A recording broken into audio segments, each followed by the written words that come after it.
Hallelujah. प्रभु की स्तुति करो, क्योंकि वह भला है। उसका प्रेम अनंत काल तक बना रहता है। वे लोग यह कहते रहे जिनका प्रभु ने उद्धार किया, जिन्हें उसने शत्रु के पंजे से छुड़ाया, जिन्हें उसने पूर्व और पश्चिम, उत्तर और दक्षिण, दूर दूर देशों से एकत्र कर लिया। कुछ लोग उजाड़ प्रदेश और मरुभूमि में भटक गए थे। उन्हें बसे हुए नगर का रास्ता नहीं मिल रहा था। वे भूखे और प्यासे थे। उनके प्राण निकल रहे थे।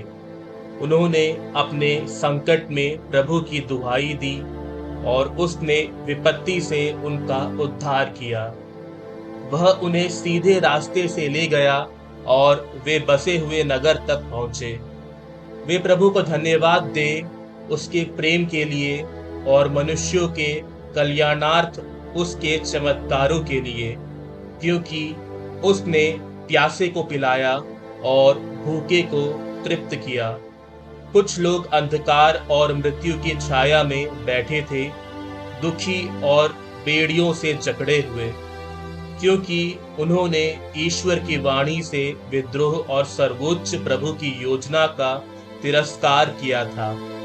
उसने उन्हें घोर कष्ट दिलाया। वे विचलित हुए, उनका कोई सहायक नहीं रहा।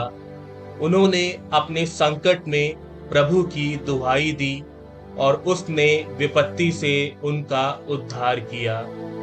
उसने अंधकार और मृत्यु की छाया से उन्हें निकाला। उसने उनके बंधन तोड़ डाले।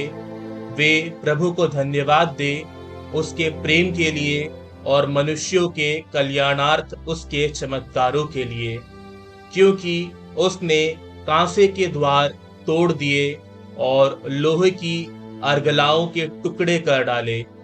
कुछ लोग अपने कुकर्मों के कारण बीमार पड़ गए थे।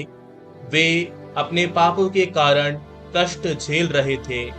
वे हर प्रकार के भोजन से घृणा करते थे और मृत्यु के द्वार तक पहुंच गए थे। उन्होंने अपने संकट में प्रभु की दुहाई दी और उसने उन्हें विपत्ति से छुड़ाया। उसने अपनी वाणी भेजकर उन्हें स्वस्थ किया और कब्र से उनका उद्धार किया।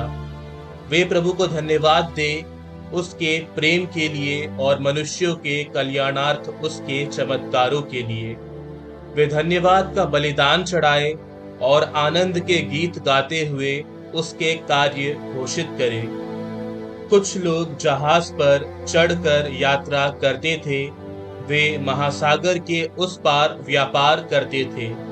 उन्होंने प्रभु के कार्य देखे, सागर की गहराइयों में उसके चमत्कार। उसके कहने पर आंधी आई, ऊंची ऊंची लहरें उठने लगी। वे आकाश तक चढ़कर गहरे गर्त में उतरे। संकट में उनका साहस टूट गया। वे डगमगाते थे, शराबी की तरह लड़खड़ाते थे। उनकी बुद्धि काम नहीं कर पा रही थी। उन्होंने अपने संकट में प्रभु की दुहाई दी और उसने विपत्ति से उनका उद्धार किया। उसने आंधी को शांत किया और लहरें थम गई।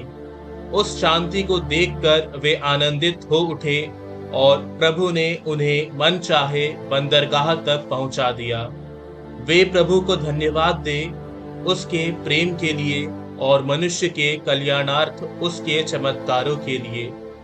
वे भरी सभा में उसे धन्य कहे और बड़े बूढ़ों की बैठक में उसकी स्तुति करे। वह निवासियों के अधर्म के कारण नदियों को बंजर भूमि, जल स्रोतों को सूखी जमीन और उपजाऊ भूमि को लवणकच्छ बना देता है। वह मरुभूमि को जलाशय और सूखी जमीन को जल स्रोत बना देता है। वह भूखों को बसाता है और वे उसमें अपने लिए नगर बनाते हैं। वे खेत बोते, बागबानी लगाते और उनसे अच्छी फसल पाते हैं। ईश्वर उन्हें आशीर्वाद देता है। उनकी संख्या बहुत अधिक बढ़ती है। वह उनके पशुधन का हास नहीं होने देता। बाद में उनकी संख्या घट जाती है और वे अत्याचार, विपत्ति और दुख के कारण दब जाते हैं। वह उनके शासकों को नीचा दिखाता और उन्हें पथ विहीन बंजर भूमि में भटकाता है। किंतु वह दरिद्रों का दुख दूर करता और उनके परिवारों को झुंड की तरह बढ़ाता है। धर्मी यह देखकर आनंदित होते हैं और विधर्मियों का मुंह बंद हो जाता है। जो बुद्धिमान है वह इन बातों पर ध्यान दे और प्रभु की अनुकंपा का मनन करे।